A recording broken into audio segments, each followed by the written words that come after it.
Hi guys, this is Alicia with Good Morning Sunshine. So today we had 4 lectures plus a lab, just finished lab. We had a ClinPath lab and those are always really tiring but very hard. But we started with clinical pathology at 8 o'clock this morning, learning about respiratory acidosis. So I'm going to go over that first, and then we had 3 hours of toxicology, so that may take a minute. I don't know if I'm going to get through it all because it's a lot of information, and I wasn't even sure if I was going to make a video because of how much information it had. But here we are. So starting with respiratory acidosis, we were learning about acids and bases here. So an acid is something that can donate a hydrogen ion. A strong acid actually associates into a hydrogen ion and a base.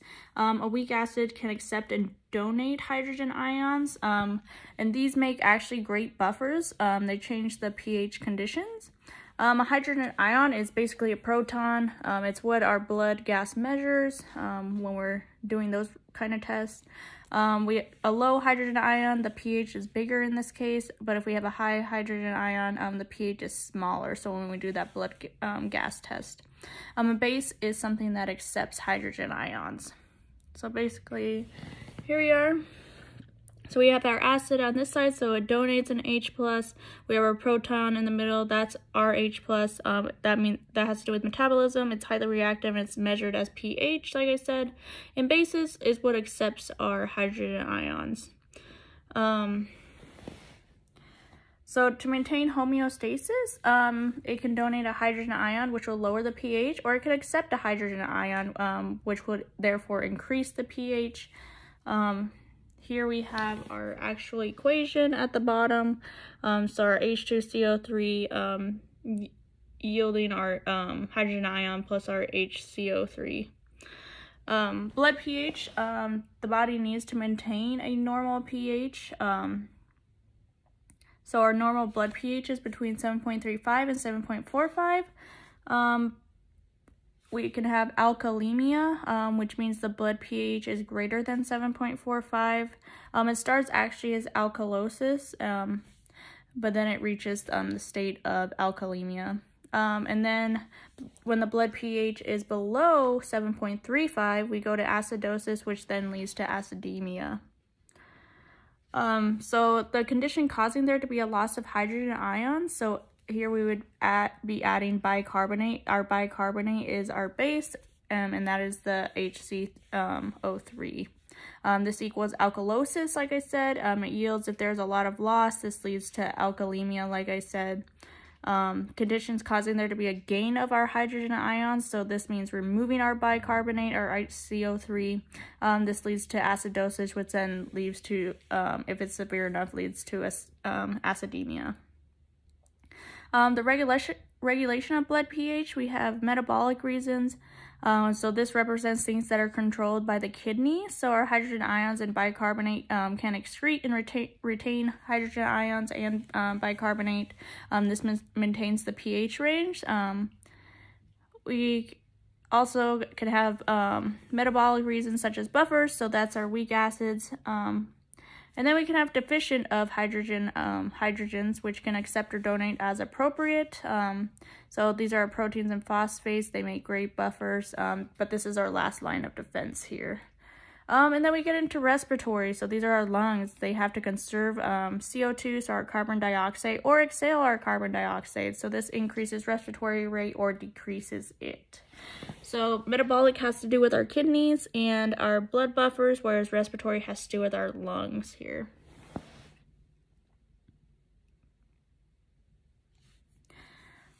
So we got into our bicarbonate buffer system. This reaction happens all the time in our body, actually, so the lungs can conserve or decrease carbon dioxide concentration. The renal system can excrete or retain hydrogen ion and bicarbonate. That's basically everything I just talked about with the respiratory and the metabolic, but here's what it looks like here. And then we getting into acid-base testing. So this the blood gas is the best. That's what I talked about before. We can have the blood gas. This gives us metabolic things such as the pH and the bicarbonate, our HCO3. But it also gives us our respiratory. So it gives us pH on that and our partial pressure of carbon dioxide. So that's our partial pressure, so our PCO2. Because biochemistry tests just tell us total carbon dioxide, our anion gap, and our sodium versus chloride, but it doesn't give us any respiratory information. Same with urine analysis, that just gives us our urine pH, but doesn't give us anything respiratory. Blood gas samples, so they have to be processed, these samples have to be processed rapidly. They are also temperature dependent. We use a heparinized whole blood, so that's our green top tube. We use a blood gas syringe. It's anaerobic, again, rapid processing, and patient's body temperature, so it's temperature dependent.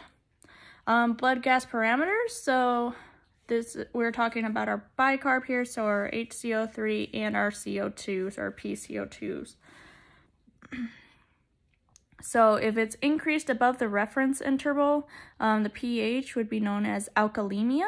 If the bicarbonate is increased, this is our base again, our H3CO2, or HCO3, sorry. This equals alkalosis. So the equation goes to the right in this case. And then looking at our PCO2, if this is increased, this is our acid, this is known as acidosis. However, if everything is decreased below the reference interval, pH would be known as acidemia. Our bicarbonate would be known as acidosis. And our PCO2, so our partial pressure CO2, is known as alkalosis.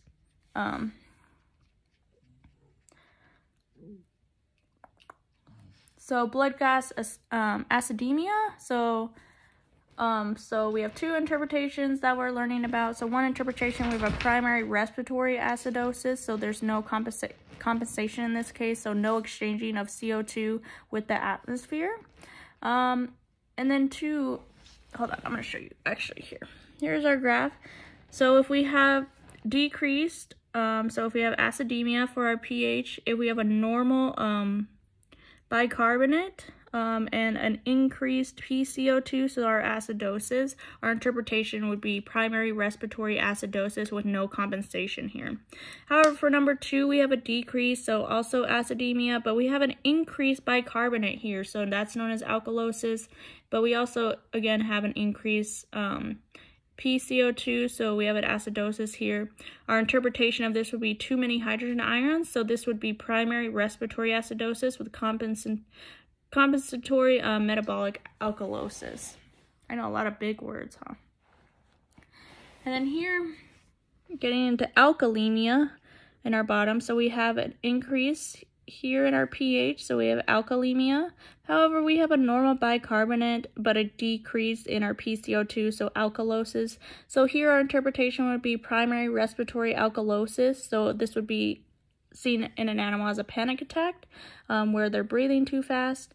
And then here we have an increase, we have an alkalemia, and then we have a decrease in bicarbonate, so we have an acidosis, and a decrease in PCO2, so an alkalosis.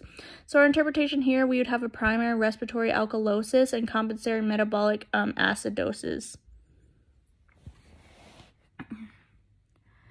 And then we can also have respiratory acidosis, so an increased PCO2. So something went wrong with the gas exchange. So this is things such as pyrothorax or something wrong with anesthesia. So too much CO2 is in the patient's blood.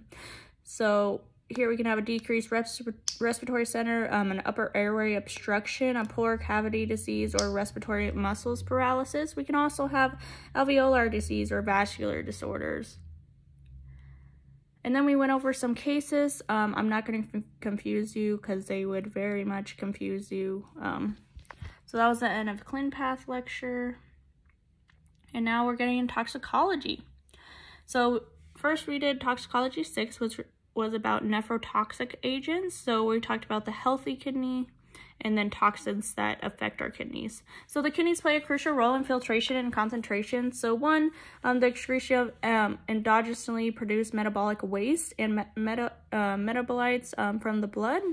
Those are known as creatine, so that's produced by skeletal muscle and metabolism. We have urea, which is the end product of protein catabolism, so this is also known as BUN, B-U-N, and then also uric acid, which is our nucleic acid breakdown product. That's all what the kidney excretes. We also have regulation of extracellular fluid volume, so this is total body water, so osmolarity,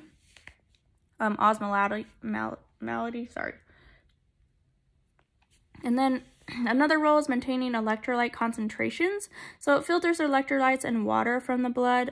This is sodium, which is our main osmolar and extracellular space. And then we have potassium, which is our major intracellular cation, and chloride, which is our major extracellular anion. The kidney also plays a crucial role in acid-base balance, so the excreting of hydrogen ions, and it regulates the bicarbonate, which I just talked about in ClinPath, which is our major extracellular buffer. It also synthesizes hormones like renin. Renin is secreted in response to decreased blood pressure, decreased sodium loading in the kidney, and sympathetic nervous system activity. It consists of blood vessels and stimulates thirst reflex to increase blood pressure. Another hormone is erythropoietin, which is released in response to hypoxia, so low oxygen, and it mobilizes iron from bone marrow to produce hemoglobin from red blood cell production. And lastly, it metabolizes vitamin D, so it increases intestinal absorption of calcium. And then we talked about the disease kidney, so acute kidney injury, also known as AKI, so if I say AKI, that's acute kidney injury. Causes of this include infectious diseases, ischemia, obstruction, and toxicity, which we're going to talk about today. We have an abrupt decline in glomerular filtration rate, so that's known as our GFR. Glomerulus filters plasma to produce glomerular filtrate. It passes down the nephron tubule to form urine. It removes small molecules from the blood and leaves larger molecules in the blood, so our blood proteins in this case. The GFR is basically tells us how well the kidneys are filtrated, so it's the estimation of how much blood passes through filtered the glomeruli each minute, so rate of filtration.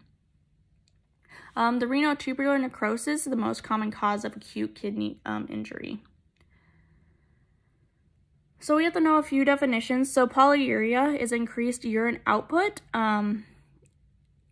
Oliguria is reduced urine output. Anuria is no urine output. And isothenuria is urine output when concentration is not greater than or less than diluted protein-free plasma. This usually has to do with severe kidney disease and kidney damage. Nephrotoxicity, we're going to talk about oak. Today, we're talking about lilies, grapes, raisins, vitamin D3, and ethylene glycol, also known as antifreeze. Starting with oak, though, we're talking about green acorns, which are much more concentrated here. So this oak is usually toxic for cattle, camelids, and horses. So new sprouting foliage, acorn ingestion, like I was talking about, its main toxin is galantamines, which is tannic acid, gallic acid, and pyrogallo. So the rumen microflora metabolize the gallotannins to acids. It binds and precipitates proteins, which yields gastrointestinal tract and kidneys. Ingestion of large quantity of young oak leaves or the green acorns, they usually get into this by fallen trees or poor farm management.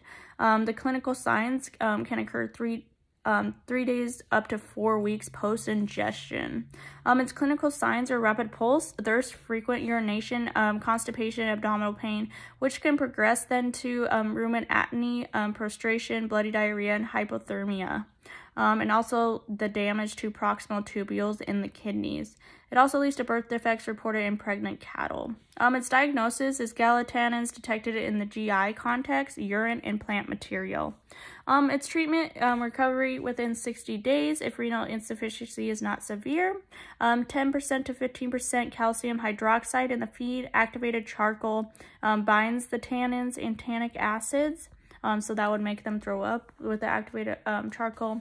We also use mineral oil, magnesium sulfate, or sodium sulfate. So these are cathartics for large animals, which pass faster through the feces.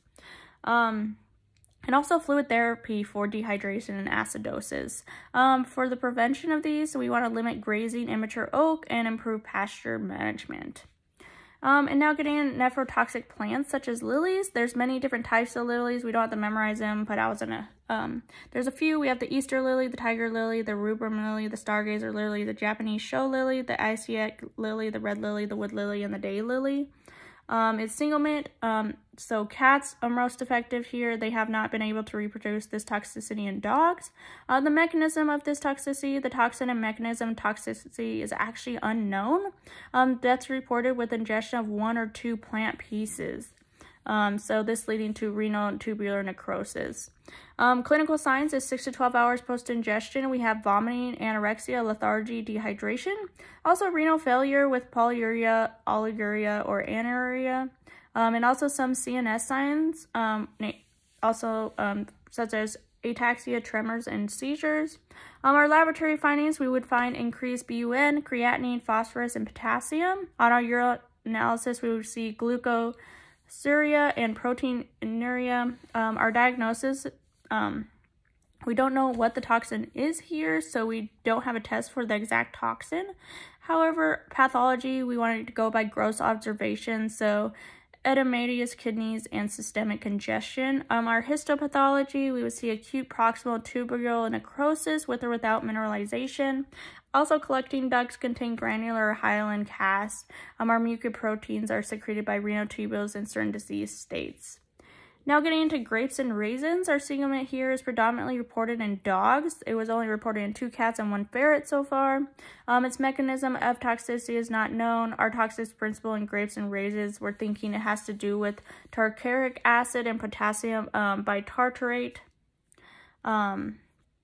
There's several reports of dogs exposed to cream of tartar. This is also known as our potassium bitartrate. So that's why they think this is the toxin having to do with grapes and raisins here. They are found in high concentrations in grapes and raisins as well. The dogs have rapid absorption, high renal elimination of these compounds.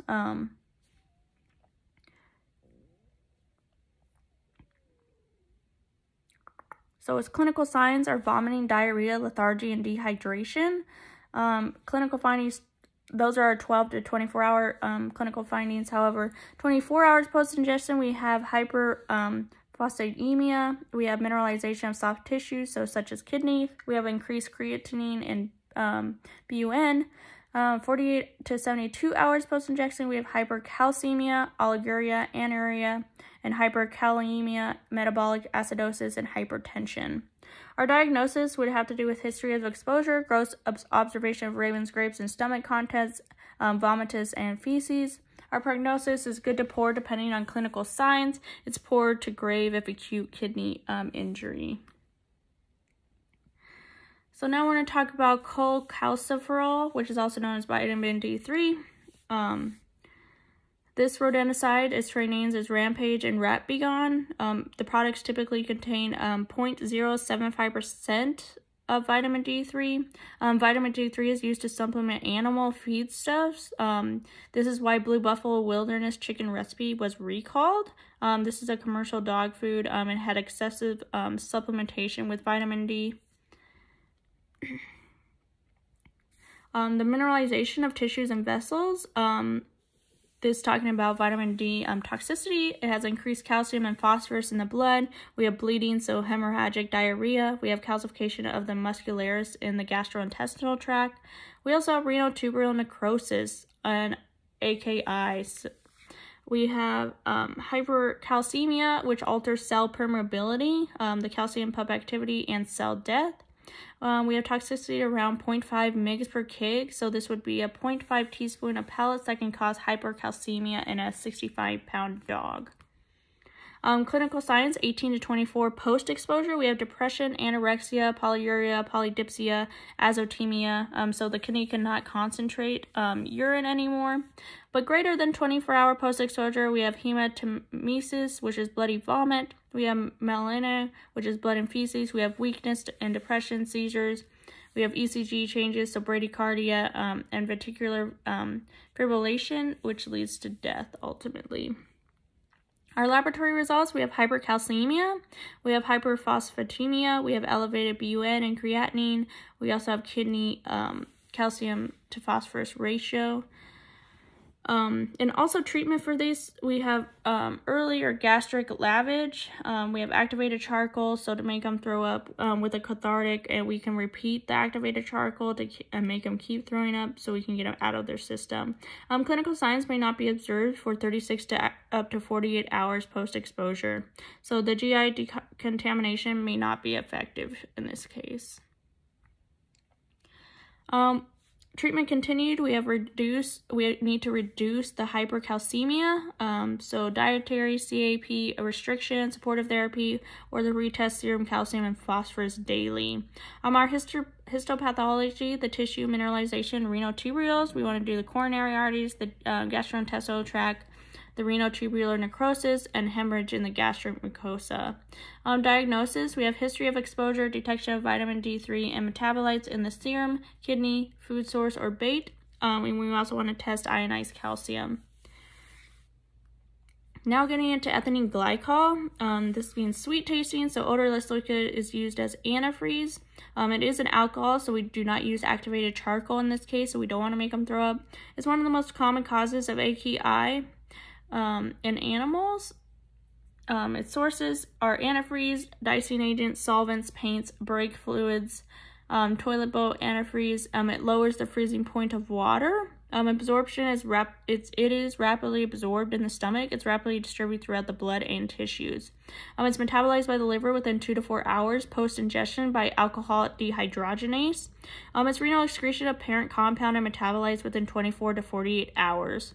The alcohol is not toxic. It is the metabolites in this case that are. In dogs, approximately 2 to 3 mils per pound. So that means 2 tablespoons can kill a 10-pound dog. Whereas cats, approximately 0.6 mils per pound, so 1.5 teaspoons will kill a 10-pound cat. Its clinical signs, we have 3 stages of presentations. Our first stage, so 30 minutes to 12 hours post-ingestion. This is a stage clients usually miss. So here we have neurologic and gastrointestinal signs. We have unmetabolized ethylene glycol, which yields alcohol. We have progressive CNS signs, so like a drunk cat or dog. We have sedation to mild depression. We have muscle vasculations and coma in high doses. We have hypothermia for the nervous system depression. Our gastrointestinal signs, they may miss also. This is our nausea, vomiting, and salivation. Ethylene glycol is a gastrointestinal irritant. We have the stimulation of CRTZ, which is our chemoreceptor trigger zone. It's responsible for the vomiting reflex, contraction, smooth muscles lining the GI tract, leads to peristalsis. We also have polydipsia and increased urination, so polyuria. Ethylene glycol and glycoaldehyde increases osmolality, which stimulates the thirst center. Urination is due to unabsorbed solute in the renal tubule for excretion of ethylene glycol, so osmotic diuresis. We have decreased production and release of antidiuretic hormone. Cats are more depressed, and polydipsia is less common in cats. Note that patients may experience a 24-hour improved period as they end stage 1 and are getting into stage 2. Dogs may show this improvement. Cats remain CNS depressed. As treatment at stage 1 is ethanol given within 3 to 6 hours prevents acute kidney injuries, or AKI. Key point, if ethylene glycol is prevented from being metabolized in the liver, it can be excreted via the kidneys as ethylene glycol with little toxicity. But then getting into stage 2, so this is 12 to 24 hours post-ingestion. Animals can skip this stage, but they can also go straight to stage 3, or they can go through it. So these are our cardiopulmonary signs. May not be obvious in animals. It's very mild to absent. It depends on the amount ingested here. We have tachypnea, which is rapid shallow breathing, and tachycardia, so rapid heart rate. This leading to metabolic acidosis. Severe metabolic acidosis is when blood is more acidic, so less than 7.35 pH. Metabolic acidosis is a reduction in bicarbonate ions due to increased glycolytic acid in the bloodstream from the ethynyl glycol metabolism. The bicarbonate is the main buffer for acids in blood. When the bicarbonate decreases, this results in increased PCO2. This stimulates the central and peripheral chemoreceptors controlling respiration. We have hyperventilation is compensatory in order to decrease arterial PCO2. PCO2 is the measure of carbon dioxide in arterial and venous blood. So stage 3 is too late to treat here. These are our nephrotoxicity signs. So this is 24 to 72 hours post-ingestion in dogs and 12 to 24 hours post-ingestion in cats. So this is our oliguric acute kidney injury with uremia. So oliguria is the rapid reduction in urine output. It's abnormally small volume it's produced. We have seizures here, which is relatively common, but it's too late for ethanol treatment at this case, at this point in time. Clinical findings are increased BUN and creatinine, hypokalemia, decrease in bicarbonate and total CO2, decrease in blood pH, calcium oxalate crystalluria, oliguric acute kidney injury, and increased anion gap. Clinical findings is increased anion gap. This is our glycolate and oxalate metabolites. So it would be greater than 40 meg per liter. When the blood is acidic, the hydrogen ions increase and the bicarbonate decreases. The anion associated with the acid also increases. It measures difference between positively charged ions, so Na+, and negatively charged ions are Cl, so our chloride, and our bicarbonate in serum. Basically measures for increased acid ions. Clinical findings, so we have increased BUN and creatinine 24 to 48 hours post-ingestion in dogs. Other clinical findings, like I said, are hyperkalemia, hypocalcemia, so decreased calcium, and bicarbonate is decreased also. For the urine analysis, we would see an isocyaninuria, so urine-specific gravity of 1.008 to 1.012. The excretion of urine that has not been concentrated, so this is a sign of renal tubular damage. And then we may also have calcium oxalate crystalluria may be present here. So we can also do an ultrasound of the kidneys, so those would be hyperechoic. We can do oliguric acute kidney injury, which leads to a neuric kidney failure. Pathology includes GI irritation and hemorrhage, swollen kidneys, proximal tubule degeneration, necrosis, and calcium oxalate crystals. Our diagnosis is the detection of ethylene glycol in serum, urine, kidney, or food source. Best option is a GC-MS detection, but it takes time. The EG is detected in urine. It peaks around 1 to 6 hours, but it's not detected after 72 hours post-exposure. EG test kits detects EG, the ethylene glycol, EG, in blood for 30 minutes to 12 hours. It's not real good for cats. Treatment, early intervention is important. So we want to prevent absorption, so early emesis, so that's making them throw up, or gastric lavage. Supportive care, we want to do IV fluids and GIT protectants such as H2 blockers, PPIs, and sucralfate. And then we want to increase excretion and prevent metabolism of ethylene glycol. So stop metabolism of ethylene glycol to toxic metabolites. Treatment continued. We want to use vodka, so ethanol 20% solution, or we can use vodka in this case. We want it 7 to 10 times greater affinity for alcohol dehydrogenase.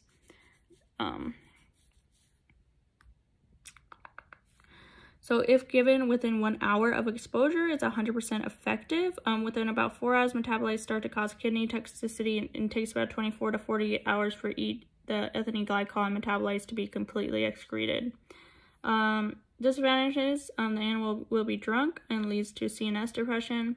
Diuresis from ethanol requires more fluids. Ethanol is metabolized rapidly, and that means frequent dosing. Prevention, so that you want to do the new puppy kitten talk. We want to educate the clients. We want to keep pets away from areas where antifreeze is being used or changed. We want to clean up spills immediately. So that was one. And now toxicology 7 has to do with hepatotoxic agents. So we're going to talk about the liver here now. So the healthy liver forms and excretes biles as part of the bilirubin metabolism. Bilirubin is an insoluble waste product of the breakdown of hemoglobin. The liver also regulates carbohydrate hemostasis by maintaining glucose concentration. It controls enzymes regulating glucose breakdowns or synthesis by hepatocytes. Metabolizes ammonia to form urea, so product of protein catabolism. It also forms serum albumin, clotting factors, and other enzyme proteins. And lastly, a metabolizer detoxifies drugs and other foreign substances. So diseased liver, it forms and excretes bile as part of the bilirubin metabolism. So bilirubin is an insoluble waste product of the breakdown of hemoglobin, this yielding bilirubinemia. And then going with the regulates carbohydrate hemostasis by maintaining glucose concentration. So this controls enzymes regulating glucose breakdown or synthesis by hepatocytes, this leading to hypoglycemia. And then we have the metabolizes ammonia from blood to form urea, can lead to hepatic encephalopathy, so hyperammonemia. This crosses the blood-brain barrier and causes edema, so astrocyte swelling, neurologic deficits, increase GABA. For formed serum albumin, clotting factors, and other enzyme proteins, we can have hypoalbuminemia. We can have increased clotting time, so decreased clotting factors are produced. We have thrombocytopenia, which is a decrease in platelets.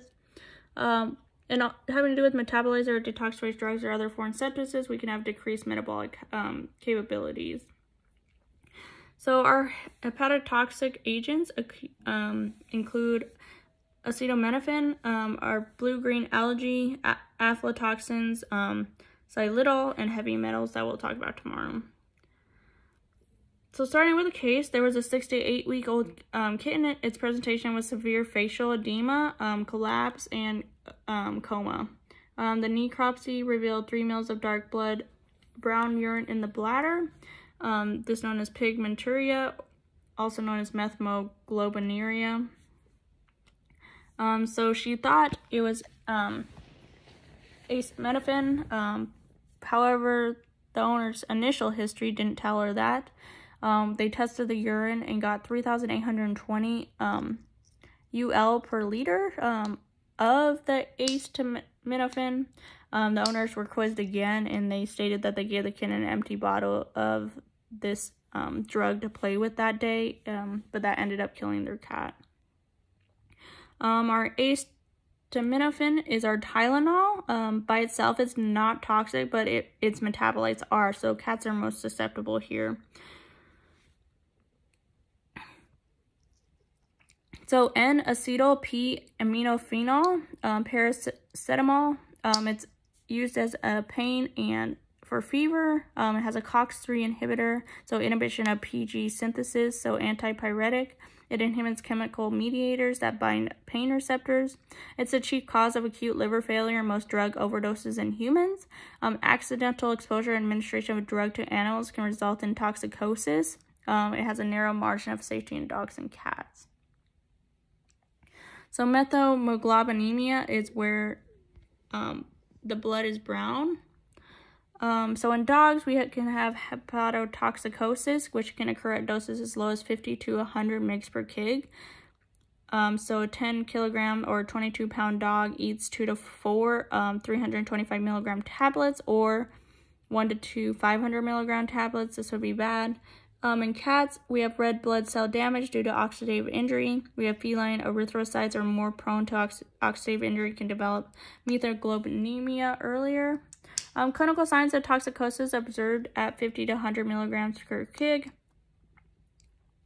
Can be as low as 10 milligrams per kg. 1 extra strength tablet, so 325 to 500 milligram lethal dose. We have 2 extra strength tabs in 24 hours will kill an average sized cat. So it's single minute occurs more often in cats than in dogs. Clinical signs, so 1 to 4 hours post ingestion. We have depression, salivation, vomiting, abdominal pain, tachypnea, edema in paws and face, darkened mucous membranes, and brown colored urine, so hematuria. Our CBC clinical findings, we have methemoglobinemia, we have increase in hepatic enzymes. These include ALP and ALT, so elevated PT and APTT. We We have hypoglycemia. We have Heinz bodies in the red blood cells for cats. We have hematuria and hemoglobinuria. We also have CNS depression, so hepatic encephalopathy, so buildup of pneumonia in the liver. We have keratoconjunctivitis, dry eye in dogs. Tear production declines 48 to 72 hours after onset of toxicity. And this is what it looks like, basically. Treatment, we want to induce vomiting. We want to do gastric lavage. We want to do activated charcoal. We want to do N-acetylhistamine. And a lot of different things. Its diagnosis is detection of acetaminophen in the liver, urine, and blood. Our pathology is central lobular necrosis of the liver, icterus, and renotubercular necrosis. So now we're going to get into blue-green algae, so our microacystins. The toxin here is anatoxin A. These are cholinergic agonists or nicotinic receptors, which leads to CNS stimulation.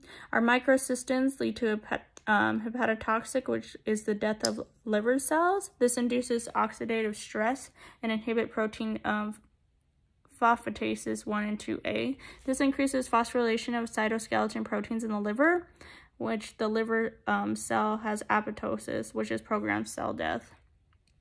The source is algal blooms in fresh water.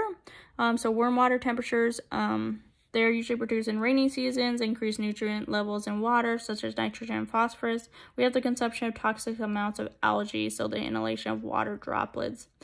Clinical features for our microacystins is acute hepatotoxicosis, diarrhea, pallor, shock, progression rapid, death within hours, and increased ALP, AST, ALT, and bilirubin. In dogs' cases, we have a hepatotoxicity in dogs swimming in ponds, toxicity in dogs swimming in ponds and bodies of water. There was a bovine case where 3 cows died after drinking some from the contaminated pond. Diagnosis, so detection, we have GI contacts of algae, water samples. We could do ELISA also. This is kind of what it looks like too. Its treatment is symptomatic and supportive, so we want to treat the hypovolemia and the electrolyte imbalances. Also GI decontamination, so emesis, we want to make them throw up if there has been a recent exposure, and also thoroughly bathe the animals. We want to do hepatoprotectants, so we want to do SAME, we want to do Silmarium, and extract from milk thistle. And now getting into our aflatoxins, our sources in ingestion of contaminated food, so moldy peanuts or moldy bread, corn, most common source. Aflatoxins are produced by Aspergillus fungus. The predeposition of this fungus is to grow in hot, dry weather. So our toxins are aflatoxin B1, which is most concerned in foodstuff, and our aflatoxin M1 is the metabolite and is excreted in milk. So in poultry, turkeys are more susceptible here. We have contaminated birdseed and other foodstuffs. We have maize byproducts and peanut products. Turkeys activate aflatoxin B1 to the toxic episode 3 times more than chickens.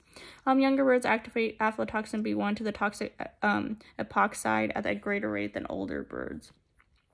Aflatoxins in cattle, we have lactating cows feed a diet of 20 ppb, so pounds per billion or higher of aflatoxins may produce milk that exceeds tolerance level of aflatoxins allowed to be in the milk. It takes 2 to 3 days after removal of source to produce milk that is below aflatoxin tolerance level. So here we'd want to retest milk for aflatoxin M1. Aflatoxin can appear in milk within 12 to 48 hours after ingestion. Early lactation can excrete from 3.8 to 6.2% of aflatoxin as M1 in milk. Upregulation of metabolism during lactation. Late lactation can excrete from 1.8 to 2.5% of aflatoxin as M1 in milk. Aflatoxin sheep, swine, and goats. We want to excrete aflatoxin M1 in milk. Aflatoxin in dogs cats more so than dogs though. Canine aflatoxicosis has been reported as low as 60 ppb in dog food. Cats are sensitive to toxicity as dogs, just not very many reports. Its clinical signs, we have anorexia, vomiting, diarrhea, abdominal effusion, jaundice, icterus, weakness, coagulopathy. Clinical signs that are chronic, so those were acute. Our chronic ones are hepatic failure, weight loss, anemia, icterus, hypoalbuminemia, hypoglycemia, hypocholesterolemia, and depression. Our clinical chemistry would have a slight increase in PT and APTT. Electrolyte disturbances, mild to moderate, so hyponatremia, hypochloremia, hypocalcemia. We'd also have increased liver enzymes, so our ALT and ALP, and also anemia.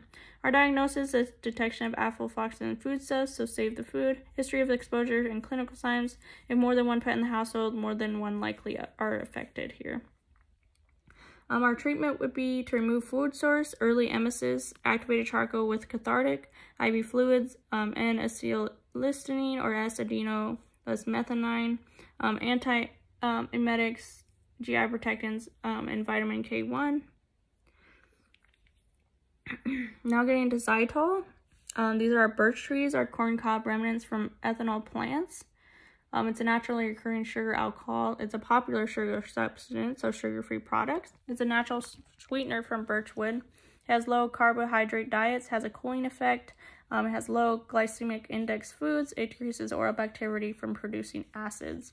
So our sources for this are gum, toothpaste powders, or liquid forms for baking, chewable vitamins, candy and syrup, puddings, peanut butter, nasal sprays, ice creams, weight loss food, energy bars, and deodorants and lotions. Sorry, my throat's getting really dry. Xylitol containing products. It is a natural sweetener, like I said. Products may not be labeled with xylitol in ingredients. If it is, where is it on the list? Well, it's the first 3 ingredients, so we want to use extreme caution. Sugar-free or no sugar added products. So xylitol causes hypoglycemia and acute hepatic necrosis in dogs. Dogs intoxicated by ingesting xylitol sweetened items. So they'd have to ingest 5 to 6 cookies, 30 to 60 pieces of gum, 450 grams of powder, 12 cupcakes, 8 muffins. So here's what it looks like. So these are our Yorkie ones. The next rows are border collie, and the next rows are lab.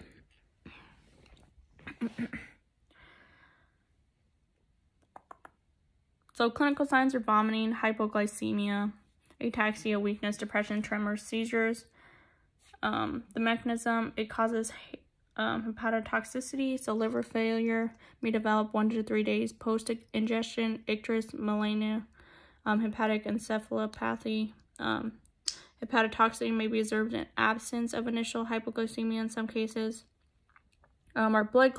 Our CBC clinical chemistries, our blood glucose would equal hypoglycemia. Our CBC would have thrombocytopenia.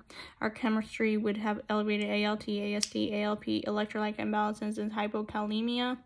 Hypokalemia is the excess insulin release stimulates cells to take up the potassium. We have prolonged coagulation tests and abdominal ultrasound, so we would see an enlarged liver. Treatment, we want to make them throw up 1 to 6 hours post-ingestion. Gum stays in the stomach longer, however, it is absorbed rapidly. Do not induce if the patient is hypoglycemic, though. Weakness may increase aspiration pneumonia. If hypoglycemic, IV fluids you want to do. If hepatotoxicity, you want to monitor liver values 12, 24, and 48 hours, and we want to monitor for secondary coagulopathy. If hepatotoxicity, elevated liver enzymes, we want to do long-term monitoring, so we want to recheck liver values at 1 to 2 to 4 weeks. We want to reevaluate electrolytes 8 to 12 hours post-exposure and correct as needed. Its diagnosis would be after history of exposure, tissue and food sources test for xylitol.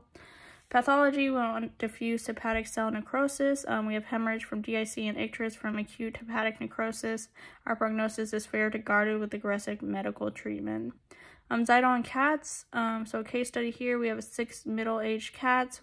They had xylitol doses. These doses caused hypoglycemia, liver failure, death in dogs. However, the xylitol here did not induce toxic effects in these cats. There's In birds also, they can be in baboons, cows, goats, and rabbits. And that was the end of that. And then toxicology 8, we went over GI and dermal toxicity. So we went over zinc, NSAIDs, blister beetles, photosensitization, saliframine, and then heavy metals we'll do tomorrow. I'm just going to go over with you the important stuff because I'm running out of time here. So zinc and aluminum phosphide is a mole and or gopher rodenticide. The mechanism, so phosphide here is turned to phosphine gas through the ingestion, inhalation, dermal. So the hydrolysis when in contact with a moist environment or stomach acid yields liberation of toxic phosphine gas. The phosphine gas in the stomach or gastrointestinal tract, we have corrosive or direct irritant to the GIT and the lungs. We have anorexia, vomiting, we have gastric or abdominal distension, so bloat or pulmonary edema. The phosphine gas is rapidly absorbed from the GI mucosa. It's systematically distributed to tissues. Reactive oxygen species leads to cell damage and death. It inhibits aerobic respiration, metabolic acidosis, and systemic organ damage, so heart, kidney, and liver. The clinical signs, laboratory findings, 15 minutes to 4 hours. We have anorexia, vomiting, and malinia. It smells like rotten fish. That's about all we needed to know for that. NSAIDs, we already know about. They cause GI issues. Going over NSAID toxicity and nephrotoxicity. So prostaglandins dilate renal blood vessels to counteract vasoconstriction caused by sympathetic nervous system. This leading to hypertension. So baroreceptors in the neck, aortic arch detect reduced cardiac output. So this leading to hemorrhage, shock, dehydration, and anesthesia. Toxicity and renal damage occur from NSAIDs if hypertension. This leads to renal vasoconstriction and NSAIDs block the COX-1. What would cause hypertension in animals with NSAID toxicity? This would be dehydration and hemorrhage. Clinical signs is oliguria, so decreased urine output, azotemia, so the buildup of nitrogen waste like BUN due to decreased renal function.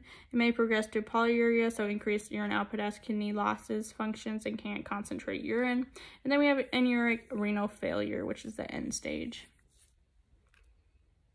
So we want to protect the gastrointestinal tract. We want to use antacid drugs like our H2 receptor antagonists.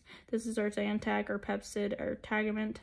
We want to use protein pump inhibitors. These are omeprazole. We can also use sucralfate.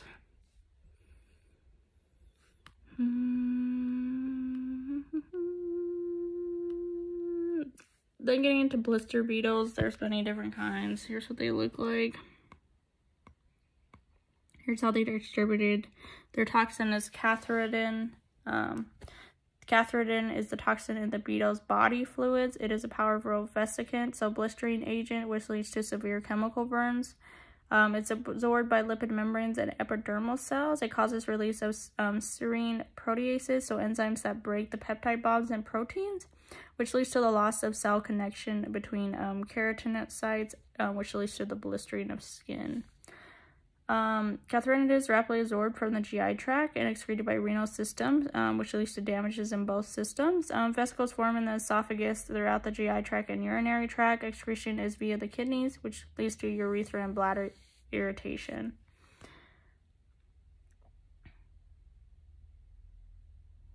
So then getting into photosensitization and hepatotoxicity.